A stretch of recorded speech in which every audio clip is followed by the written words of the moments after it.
हरे कृष्णा, कैसे हैं आप सब। मेरे YouTube चैनल में आपका स्वागत है। अष्टम स्कंद 16वां अध्याय, कश्यप जी के द्वारा अदिति को पयोव्रत का उपदेश।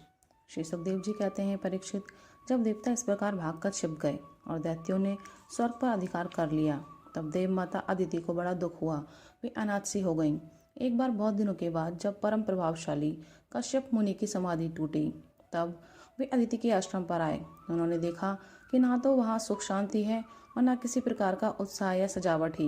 परीक्षित, जब वे वहां जाकर आसन पर बैठ गए और अदिति ने विधि पूर्वक उनका सत्कार कर लिया, तब वे अपनी पत्नी अदिति से, जिसके चेहरे पर बड़ी उदासी छाई हुई थी, बोले, कल्याणी, इस समय संसार में ब्राह्मणों पर कोई विपत्ति तो नहीं आई है।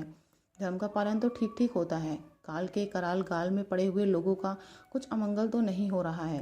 प्रिय, गृहस्थ आश्रम तो जो लोग योग नहीं कर सकते उन्हें भी योग का फल देने वाला है। इस गृहस्थ आश्रम में रहकर धर्म, अर्थ और काम के सेवन में किसी प्रकार का विघ्न तो नहीं हो रहा है। यह भी संभव है कि तुम कुटुंब के भरण पोषण में व्यग्र रही हो, अतिथि आए हो और तुमसे बिना सम्मान पाए ही लौट गए हो। तुम खड़ी होकर उनका सत्कार करने में भी असमर्थ रही हो। इसी से तुम उदास तो नहीं हो रही हो। जिन घरों में आए हुए अतिथि का जल से भी सत्कार नहीं किया जाता और वे ऐसे ही लौट जाते हैं, वे घर अवश्य ही गीदड़ों के घर के समान हैं। प्रिय, संभव है मेरे बाहर चले जाने पर कभी तुम्हारा चित्त उद्गिन रहा हो और समय पर तुमने भविष्य से अग्नियों में हवन न किया हो। सर्वदेव में भगवान के मुख हैं, ब्राह्मण और अग्नि। गृहस्थ पुरुष यदि इन दोनों की पूजा करता है तो उसे उन लोगों की प्राप्ति होती है जो समस्त कामनाओं को पूर्ण करने वाले हैं। प्रिय, तुम तो सर्वदा प्रसन्न रहती हो, परंतु तुम्हारे बहुत से लक्षणों से मैं देख रहा हूँ कि इस समय तुम्हारा चित्त अस्वस्थ है। तुम्हारे सब लड़के तो कुशल मंगल से है ना। अदिति ने कहा, भगवान, ब्राह्मण, गौ, धर्म और आपकी ये दासी सब सकुशल हैं। मेरे स्वामी, ये गृहस्थ आश्रम ही अर्थ, धर्म और काम की साधना में परम सहायक है। प्रभु, आपके निरंतर स्मरण और कल्याण कामना से अग्नि, अतिथि, सेवक, भिक्षुक और दूसरे याचकों का भी मैंने तिरस्कार नहीं किया है। भगवान, जब आप जैसे प्रजापति मुझे इस प्रकार धर्म पालन का उपदेश करते हैं, तब भला मेरे मन की ऐसी कौन सी कामना है जो पूरी न हो जाए। आर्यपुत्र, समस्त प्रजा, वे चाहे सत्वगुणी, रजोगुणी या तमोगुणी हो, आपकी ही संतान है। कुछ आपके संकल्प से उत्पन्न हुए हैं और कुछ शरीर से। भगवान, इसमें संदेह नहीं है कि आप सब संतानों के प्रति, चाहे असुर हो या देवता, एक सा भाव रखते हैं, सम है। तथापि स्वयं परमेश्वर भी अपने भक्तों की अभिलाषा पूर्ण किया करते हैं। मेरे स्वामी, मैं आपकी दासी हूँ। आप मेरी भलाई के संबंध में विचार कीजिए। मर्यादा पालक प्रभु, शत्रुओं ने हमारी संपत्ति और रहने का स्थान तक छीन लिया है। आप हमारी रक्षा कीजिए। बलवान दैत्यों ने मेरे ऐश्वर्य, धन, यश और पद छीन लिए हैं तथा हमें घर से बाहर निकाल दिया है। इस प्रकार मैं दुख के समुद्र में डूब रही हूँ। आपसे बढ़कर हमारी भलाई करने वाला और कोई नहीं है। इसलिए मेरे हितैषी स्वामी, आप सोच विचार कर अपने संकल्प से ही मेरे कल्याण का कोई ऐसा उपाय कीजिए जिससे कि मेरे पुत्रों को वे वस्तुएं फिर से प्राप्त हो जाएं। श्री सुखदेव जी कहते हैं, इस प्रकार अदिति ने जब कश्यप जी से प्रार्थना की, तब वे कुछ विस्मित से होकर बोले, बड़े आश्चर्य की बात है। भगवान की माया भी कैसे प्रबल है। यह सारा जगत स्नेह की रज्जू से बंधा हुआ है।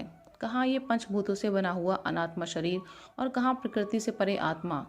न किसी का कोई पति है, न पुत्र है और ना तो संबंधी ही है।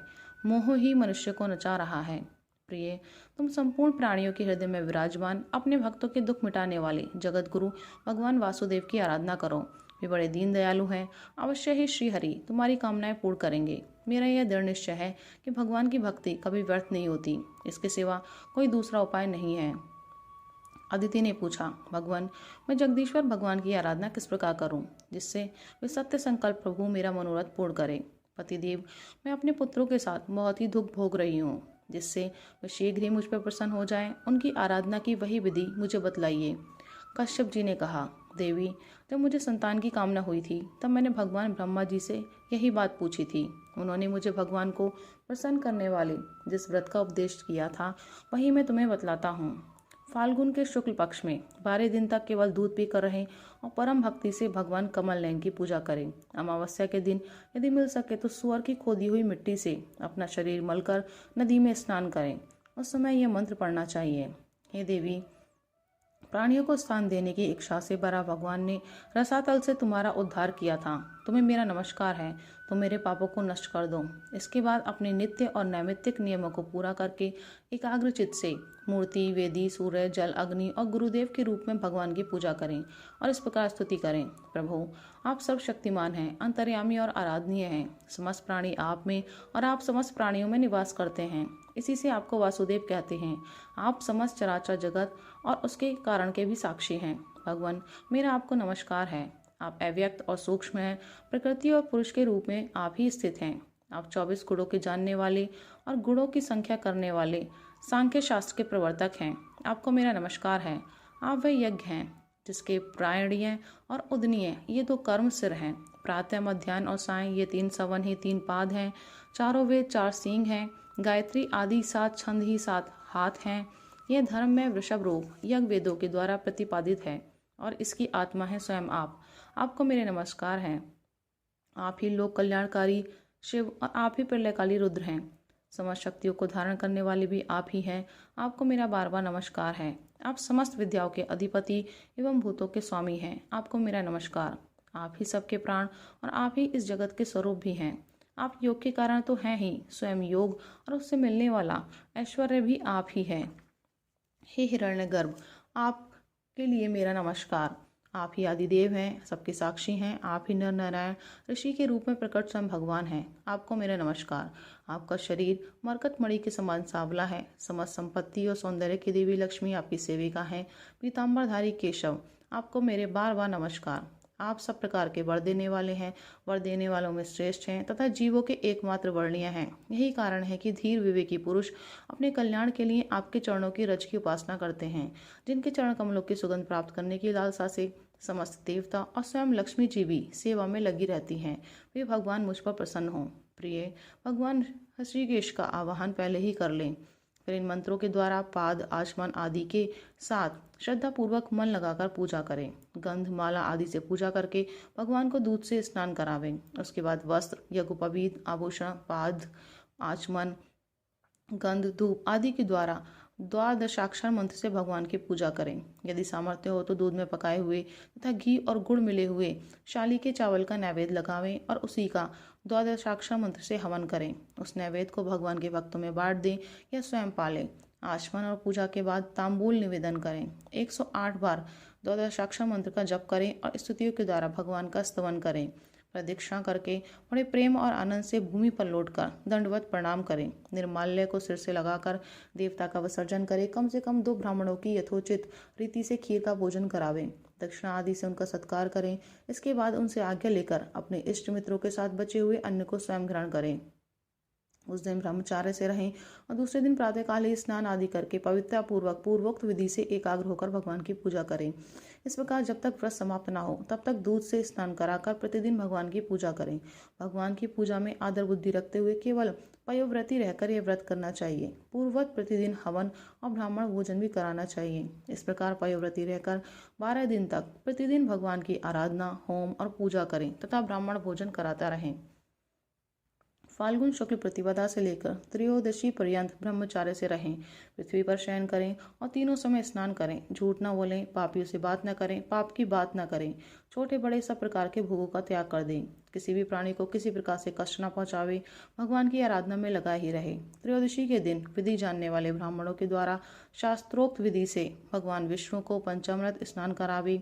उस दिन धन का संकोच छोड़कर भगवान की बहुत बड़ी पूजा करनी चाहिए और दूध में खीर पकाकर विष्णु भगवान को अर्पित करना चाहिए। अत्यंत एकाग्रचित्त से उसे पकाए हुए चरु के द्वारा भगवान का यजन करना चाहिए और उनको प्रसन्न करने वाला गुणयुक्त तथा स्वादिष्ट नैवेद्य अर्पण करना चाहिए।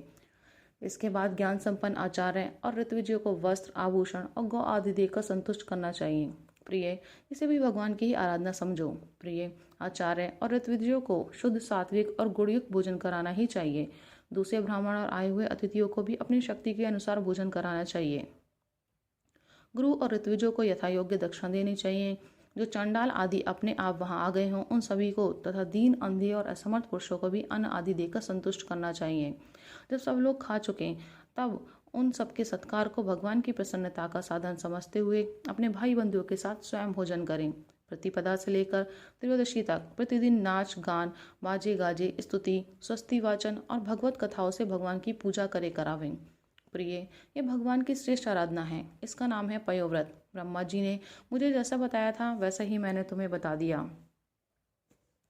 देवी, तुम भाग्यवती हो। अपनी इंद्रियों को वश में करके शुद्ध भाव एवं श्रद्धापूर्ण चित्त से इस व्रत का भली भांति अनुष्ठान करो और इसके द्वारा अविनाशी भगवान की आराधना करो। कल्याणी, यह व्रत भगवान को संतुष्ट करने वाला है, इसलिए इसका नाम है सर्वयज्ञ और सर्वव्रत।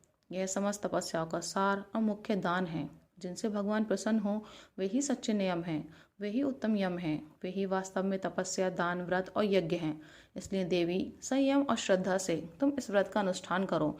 भगवान शीघ्र ही तुम पर प्रसन्न होंगे और तुम्हारी अभिलाषा पूर्ण करेंगे। राधे राधे।